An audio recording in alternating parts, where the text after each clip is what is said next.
The 12th of November, 1934. A worn envelope arrived at a modest apartment in the Bronx, addressed to a mother who had lived every day in torment, praying for any sign of her missing daughter. Delia Budd opened the letter with trembling hands and unleashed a nightmare. The handwriting was elegant, polite, but the words were soaked in horror. It began with a strange tale: cannibalism on a steamer ship in China.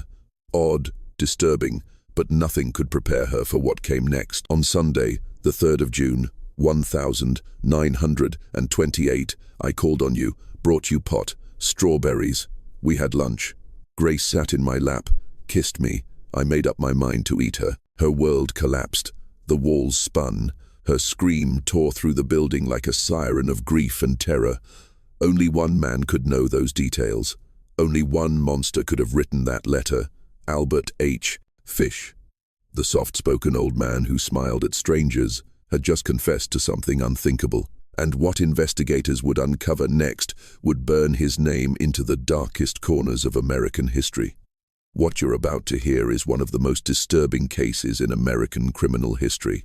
If you're fascinated by the psychology behind these crimes and want to see more deep-dive investigations like this, hit that subscribe button and the notification bell.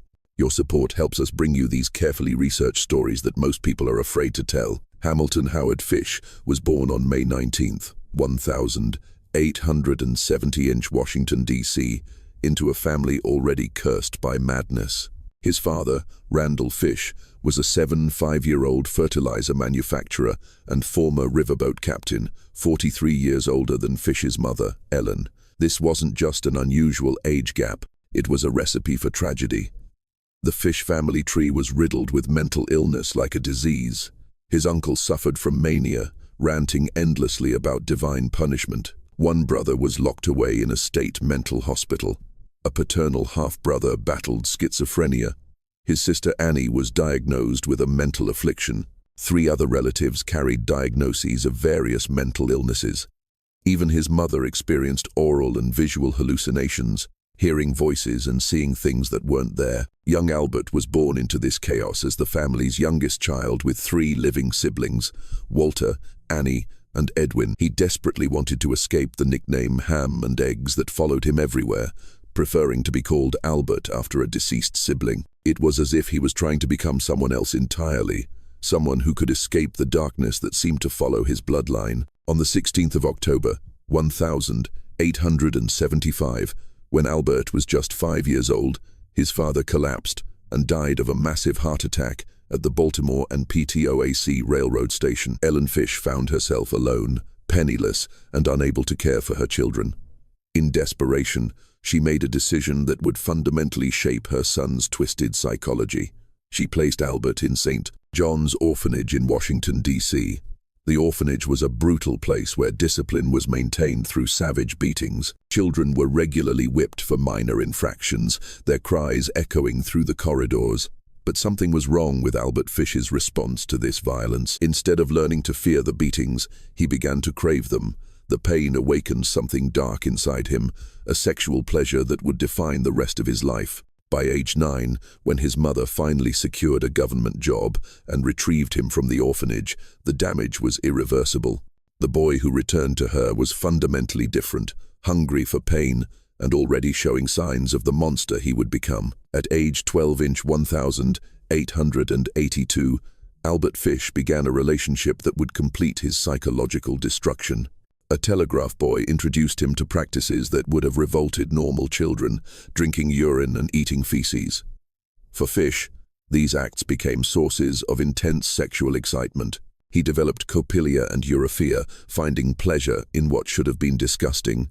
Fish began frequenting public baths, spending entire weekends watching other boys undress. He was methodical in his perversion, studying his potential victims with the patience of a predator. Even as a child, he was learning to hunt. Throughout his life, Fish would write obscene letters to women whose names he collected from classified advertisements and matrimonial agencies. These letters revealed a mind completely detached from normal human emotion, viewing others not as people but as objects for his twisted gratification. By 1890, at age 20, Fish had moved to New York City and begun working as a male prostitute. The city's dark underbelly provided him with clients who shared his appetite for violence and pain. He learned techniques of torture and sadism from men who paid him to endure increasingly extreme abuse.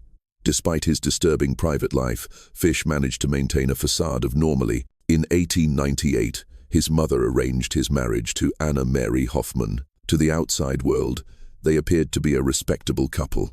They had 6 children together: Albert, Anna, Gertrude, Eugene, John, and Henry Fish. Fish was remarkably a devoted father who never harmed his own children. This contradiction would puzzle investigators for years. How could a man capable of such violence against other children be protective of his own? The answer lay in Fish's complex psychology, where family represented control and stability, while strangers represented opportunities for his darkest impulses. In 1903, Fish was arrested for stealing a substantial amount of money and served time in Sing Sing prison. It was during this period that his fantasies began to shift from strange curiosities to deeply disturbing obsessions. He later recounted an experience with a male lover who took him to a wax museum. There, Fish became fixated on one particular display, a graphic anatomical model depicting the surgical cutting of a male organ. The image seared itself into his mind. It began haunting his dreams, replaying in grotesque detail and igniting an obsession with mutilation that would soon blur the line between fantasy and reality. Around 1910, while working in Wilmington, Delaware, Fish met one 9-year-old Thomas Bedon, an intellectually disabled man who became Fish's first serious victim. Fish lured Bedon to his lodgings and began a sadomasochistic relationship that quickly escalated beyond anything Bedon could have imagined. For 10 agonizing days, Fish kept Bedon confined in his apartment, subjecting the boy to relentless abuse. But the true horror hadn't even begun. He later moved Bedon to what he described as an old farmhouse, a remote, isolated place where the suffering escalated to unthinkable levels. For 2 more weeks, Fish inflicted unimaginable cruelty. The ordeal ended in a brutal act of mutilation, so severe it left the boy permanently disfigured. "I shall never forget his scream or the look he gave me," Fish would later say, his tone disturbingly calm, as if recounting a casual memory. Fish had intended to end the boy's life, dismember his body, and consume the remains. But the sweltering summer heat made him fear the smell would draw unwanted attention. Instead, he tended to the injury with peroxide, wrapped it in a cloth coated in Vaseline, left a $10 bill beside the boy, kissed him goodbye, and vanished. "Took the first train I could get back home," Fish later wrote. Never heard what became of him.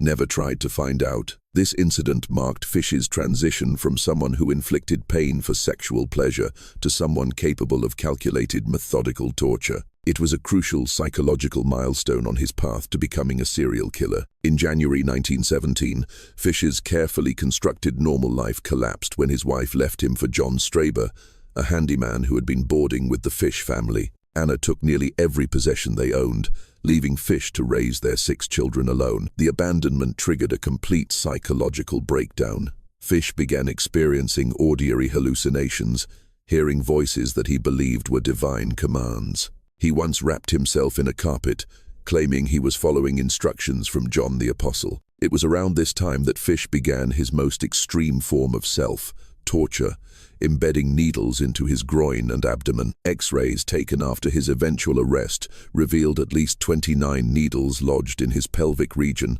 some so deeply embedded they had been there for years. He also beat himself repeatedly with a nail-studded paddle and inserted wool soaked with lighter fluid into his anus, setting it on fire.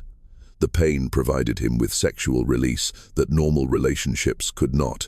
Most disturbing of all, Fish encouraged his children and their friends to paddle his buttocks with the same nail-studded paddle. While he never physically abused his own children, he was slowly introducing them to his world of pain and violence. Around 1919, Fish committed his first confirmed murder, stabbing an intellectually disabled boy in Georgetown. He deliberately chose victims who were either mentally disabled or African American, later explaining that he assumed these people would not be missed when they were killed. This calculated selection of vulnerable victims revealed the methodical nature of his crimes. Fish developed what he called his implements of hell: a meat cleaver, a butcher knife, and a small handsaw. These tools would become his signature, used to torture, mutilate, and dismember his victims. On the 11th of July, 1924, Fish found 8-year-old Beatrice Keel playing alone on her parents' farm on Staten Island. He offered her money to help him look for rhubarb, but her mother chased him away just in time. Fish returned later to the family's barn, where he tried to sleep, but was discovered by Beatrix's father and forced to leave. The close call only seemed to excite him more. By 1924, the 54-year-old Fish was suffering from full psychosis. He believed God was commanding him to torture and sexually mutilate children. These weren't random acts of violence. They were religious rituals in his twisted mind. Shortly before he would abduct Grace Budd, Fish tested his implements of hell on a 10-year-old boy named Cyril Quinn, whom he had been molesting. Fish invited Quinn and a friend to his apartment for sandwiches. While the boys were wrestling on his bed, they accidentally dislodged the mattress, revealing Fish's collection of knives and saws underneath. The terrified children ran from the apartment, narrowly escaping what would certainly have been a horrific death. On the night of the 14th of July, 1924, 9-year-old Francis MacDonald was playing catch with friends in Port Richmond, Staten Island, when he encountered a mysterious elderly man with a grey moustache. The man lured Francis away from his friends and into a wooded area near his home. Francis's mother, Anna MacDonald, had seen the same man earlier that day. She later told reporters, "He came shuffling down the street, mumbling to himself and making queer motions with his hands. I saw his thick grey hair and his drooping grey moustache. Everything about him seemed faded and grey." This description gave birth to the legend of the Grey Man, a phantom figure who haunted Staten Island, preying on children who wandered too far from safety. Francis's body was found hanging from a tree, sexually assaulted, and strangled with his own suspenders. The autopsy revealed extensive lacerations to his legs and abdomen, with his left hamstring almost entirely stripped of flesh. Someone had been cutting pieces from the living child, savoring both his pain and his flesh. Fish initially refused to confess to this murder, though he later admitted he had intended to castrate the boy, but fled when he heard someone approaching. The MacDonald murder remained unsolved for over a decade, with the Greyman becoming a boogeyman story that parents used to keep their children close to home. On the 11th of February, 1927, 3-year-old Billy Beaton and his 2-year-old brother were playing in their Brooklyn apartment hallway with 4-year-old William Billy Gaffney. When the older boy left for his apartment, both younger children disappeared. Billy Beaton was found later on the roof of the building, but Billy Gaffney was gone forever. When police asked Billy Beaton what had happened to his friend, the traumatized child could only say, "The bogeyman took him." A Brooklyn trolley motorman named Joseph Meehan later saw Fish's photograph in a newspaper and identified him as an elderly man he had seen on the 11th of February trying to quiet a crying little boy. The child wasn't wearing a jacket and kept crying for his mother as the man dragged him on and off the trolley. Billy Gaffney's body was never recovered, but Fish would later describe in horrific detail what he had done to the child. In a letter to his attorney, Fish wrote about bringing Billy to the Riker Avenue dumps, where he tortured the child for hours before killing him. Fish's description was so graphic and detailed that it cannot be fully repeated here. He described cutting off the child's ears and nose, gouging out his eyes, and drinking his blood. He dismembered the body methodically, keeping certain parts to cook and eat, while disposing of the rest in the waters around North Beach. Most disturbing of all, Fish wrote about the experience with the enthusiasm of someone describing a favorite meal. "I never ate any roast turkey that tasted half as good as his sweet fat little behind did." On May 25th, 1928, Fish saw a classified advertisement in the Sunday edition of the New York World. 8-year-old Edward Budd had placed the ad seeking work in the country. Fish saw an opportunity and decided to respond. On May 28th, the 8-year-old Fish visited the Budd family at 406 West 15th Street in Manhattan. He introduced himself as Frank Howard, a wealthy farmer from Farmingdale, New York, looking for help on his property. Fish was well-dressed, articulate, and generous, bringing gifts of pot and strawberries to demonstrate his good intentions. The Budd family welcomed him warmly. Fish promised to hire Edward and said he would return in a few days to take him to the farm. But when Fish failed to show up as promised, he sent a telegram apologizing and setting a new date. When Fish returned on the 3rd of June, he met 10-year-old Grace Budd for the first time. Something about the little girl immediately caught his attention, and his plans changed. Instead of taking Edward to work on his farm, Fish invented a story about attending his niece's birthday party and invited Grace to come along. Grace's parents, Dia and Albert Budd, Sr., hesitated initially, but Fish was persuasive, and the invitation seemed innocent. There would be other children at the party, he assured them, and Grace would have a wonderful time. They dressed their daughter in her best white dress and watched as she excitedly left with the kindly old man. Fish took Grace to Wisteria Cottage, an abandoned house at 359 Mountain Road in the East Irvington neighborhood of Irvington, New York, a location he had scouted specifically for his next murder. For 6 years, the Budd family lived in agonizing uncertainty. Grace had simply vanished, and the mysterious Frank Howard had disappeared as completely as their daughter. Police arrested a 6-year-old man named Charles Edward Pope as a suspect in 1930, but he was found not guilty after spending 108 days in jail. Then, in November 1934, an envelope arrived at the Budd home that would finally provide answers, though not the kind the family had hoped for. The letter was written on stationery from the New York Private Chauffeurs Benevolent Association. Mrs. Budd was illiterate and had to have her son read it to her. What she heard would haunt her for the rest of her life. The letter began with an elaborate story about cannibalism in China during a famine where all children under 12 were sold for food. The writer claimed a friend named John Davis had acquired a taste for human flesh there and had murdered 2 boys upon returning to New York. Then the letter turned personal. On Sunday, the 3rd of June, 1928, I called on you at 406 W15. Saint brought you pot cheese, strawberries. We had lunch. Grace sat in my lap and kissed me. I made up my mind to eat her. The writer described in horrific detail how he had lured Grace to an empty house, stripped naked to avoid getting blood on his clothes, then called her inside. When Grace saw him, she began to cry and tried to run. The letter continued with descriptions too graphic to repeat in full, ending with the chilling claim, how sweet and tender her littles roasted in the oven.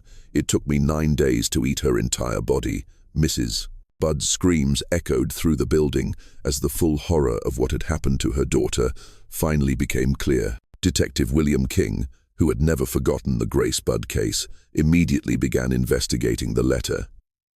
The key breakthrough came from the stationery itself. It bore a small hexagonal emblem with the letters NYPCBA, representing the New York Private Chauffeurs Benevolent Association.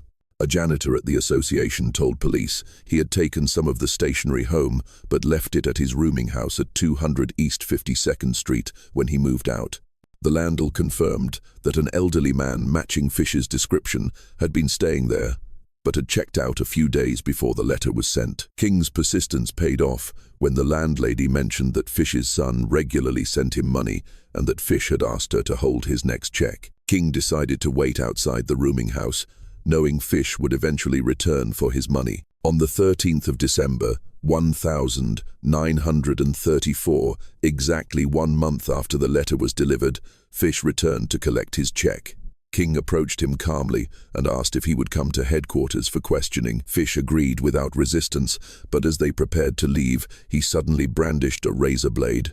King quickly disarmed Fish and took him into custody. When confronted with the letter, Fish's response was immediate and matter-of-fact. I wrote it. When asked if he had killed Grace Budd, he replied simply, yes, I did. There was no attempt at denial, no claims of innocence.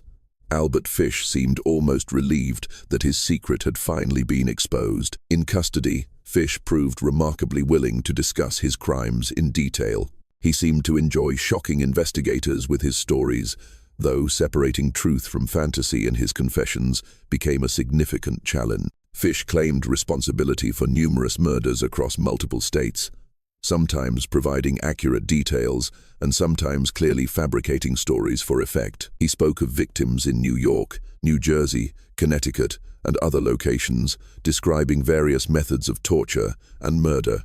In the Gracebud case, his confession was chillingly specific. He described exactly how he had taken her to Wisteria Cottage, strangled her in an upstairs bedroom, then decapitated and dismembered her body using the tools he had brought for that purpose. Most disturbing of all, Fish confessed to cooking and eating portions of Grace's body over the following 9 days, describing the process with the same enthusiasm someone might use to discuss a favorite recipe. Investigators were able to corroborate many details of Fish's confession by examining the abandoned house where he claimed the murder had occurred. While 6 years of decomposition had destroyed much of the evidence, enough remained to confirm the basic elements of his story. Fish also confessed to the Francis MacDonald murder, describing how he had lured the boy into the woods and tortured him before strangling him with his suspenders. He admitted that he had been planning to castrate Francis, but fled when he heard someone approaching. Perhaps most horrifically, Fish provided a detailed written confession about the murder of Billy Gaffney, describing the torture and cannibalism in such graphic detail that it cannot be repeated here. The letter to his attorney revealed a mind completely detached from normal human emotion, viewing the murder and consumption of a 4-year-old child as nothing more than a satisfying meal. Albert Fish's trial began on the 11th of March, 1935-inch White Plains, New York, with Frederick P. Close presiding as judge. The case attracted massive media attention, with reporters from across the country covering what was being called the trial of the century. Fish's defense team, led by James Dempsey, faced an almost impossible task. Their client had confessed in detail to multiple murders, and the evidence against him was overwhelming. Their only viable strategy was an insanity defense. The defense presented a parade of psychiatric experts who testified about Fish's extensive history of mental illness. They described his religious delusions, his history of self-harm, and his sexual deviance as evidence of a deeply disturbed mind that could not distinguish right from wrong. Dr. Frederick Wareham, a prominent psychiatrist specializing in child development, served as the defense's chief expert witness.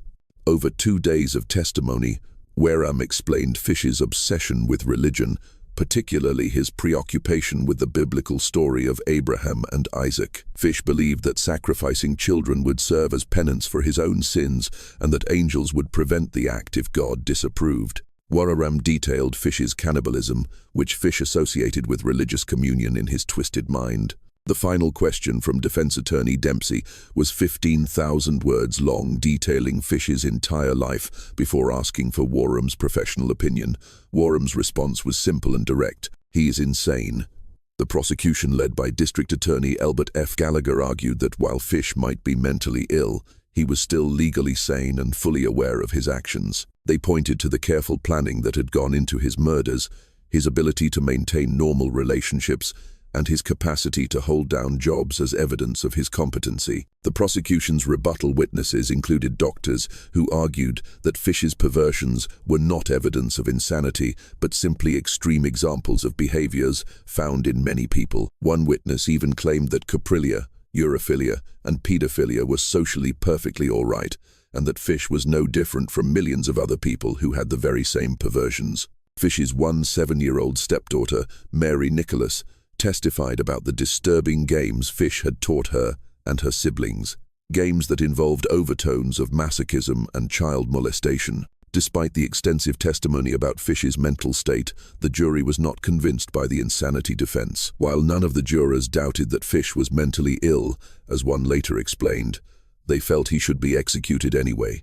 They found him sane and guilty, and Judge Close sentenced him to death by electrocution. Albert Fish spent his final months on death row at Sing Correctional Facility, where he continued to fascinate and disturb the prison staff with his bizarre behavior. He maintained his religious delusions until the end, claiming that God had commanded him to kill children and that his execution was part of a divine plan. Fish continued his practices of self-harm despite close supervision, managing to insert additional needles into his body and engaging in self-flagellation whenever possible. Prison psychiatrists found him to be one of the most psychologically complex cases they had ever encountered. Most disturbing of all, Fish claimed to be excited about his execution, describing electrocution as the ultimate form of the electrical torture he had inflicted on himself for years. He seemed to view his death as the culmination of a lifetime spent pursuing pain.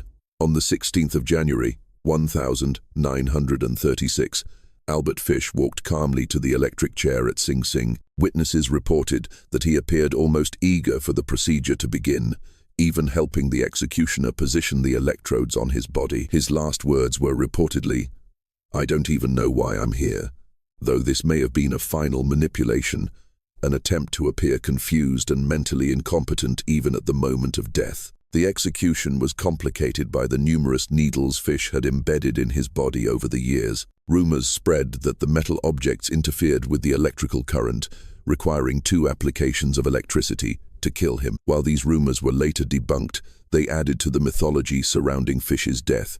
After the execution, Fish's attorney, James Dempsey, revealed that Fish had written a final statement in the hours before his death. When reporters pressed him to reveal its contents, Dempsey refused, stating, "I will never show it to anyone." It was the most filthy string of obscenities that I have ever read. Albert Fish's confirmed victims were Francis MacDonald, age 8, Billy Gaffney, age 4, and Grace Budd, age 10. But investigators believe these represent only a fraction of his actual crimes. Fish claimed to have sexually assaulted at least 100 boys, most of whom were African American or had developmental disabilities. He deliberately chose these victims because he believed police would not fully investigate crimes against them, a calculation that proved tragically accurate in many cases. Other suspected victims include one 2-year-old Yetta Abramowitz, who was strangled and beaten on a Bronx rooftop in 1927, and one 6-year-old Mary Ellen O'Connor, whose mutilated body was found near a house Fish had been painting in 1932. Fish was also suspected in the disappearances of 5-year-old Emma Richardson in 1926 and one 7-year-old Benjamin Collings in 1932, though these cases were never definitively linked to him. The true number of Fish's victims will never be known. His ability to blend into society, combined with law enforcement's limited resources and technology in the 1922nd and 1932nd, allowed him to operate with relative impunity for decades. The Albert Fish case had a profound impact on American law enforcement and public consciousness. It demonstrated the need for better coordination between police departments across state lines and highlighted the importance of preserving evidence in cold cases. The investigation also revealed disturbing truths about society's willingness to ignore crimes against the most vulnerable populations. Fish's calculated targeting of minority children and those with disabilities succeeded partly because these victims were indeed not missed in the way he had predicted. For the families of his victims, Fish's execution provided little comfort. The Budd family never fully recovered from Grace's murder, and the trauma of that June day in 1928 affected them for generations. The case continues to be studied by criminologists and psychologists as an example of extreme criminal psychopathy. Fish's combination of sexual deviance, religious delusion, and calculated violence represents one of the most complex and disturbing criminal minds in American history. Albert Fish's crimes serve as a chilling reminder that evil can hide behind the most ordinary facades. His ability to appear as a kindly grandfather while harboring such monstrous impulses demonstrates why vigilance and caution remain essential in protecting society's most vulnerable members. The Brooklyn Vampire's legacy is one of horror, but also of the importance of never forgetting the innocent children whose lives he stole. This case shows us that monsters don't always look like monsters. They look like ordinary people, even grandfathers. If this deep dive into one of America's most disturbing serial killers has left you wanting to understand more about the psychology of evil, make sure you're subscribed with notifications on. We tackle the cases that other channels won't touch, bringing you the research and analysis you need to understand how these predators operate. And remember, the more we understand about how these killers think, the better we can protect the innocent. Thanks for watching, and we'll see you in the next investigation.